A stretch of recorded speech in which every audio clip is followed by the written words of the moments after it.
think that, if our platform is about making buses fast and free, and these two things together will also require having a a reimagination of the way in which we engage with bus transit across the city, because the city controls the streets across the five boroughs, while the MTA is controlled by the state. And the streets determine how fast those buses move.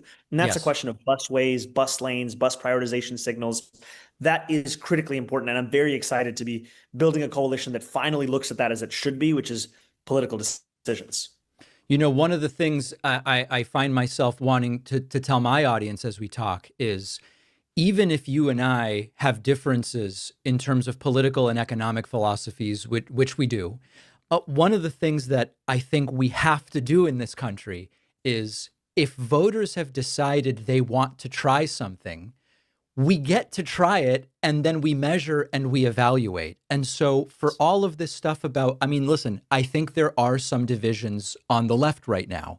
And what I think is interesting about what's happening in New York, and of course the results are going to tell us what sort of a test we get, is we've tried a number of different things in different parts of this country. And the reality is, when Pac-Man, who, by the way, is a friendly interviewer, asked Zoran 3 times where the money would come from with this bus plan, this man danced around the question like he was auditioning for Dancing with the Stars, because he had nothing concrete.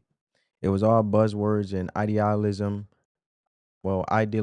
and coalition building and reimagining transit and shared ambitions. That ain't a budget.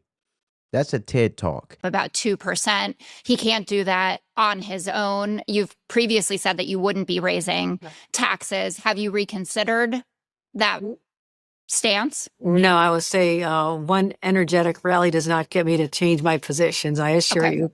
But I do hear people's voices.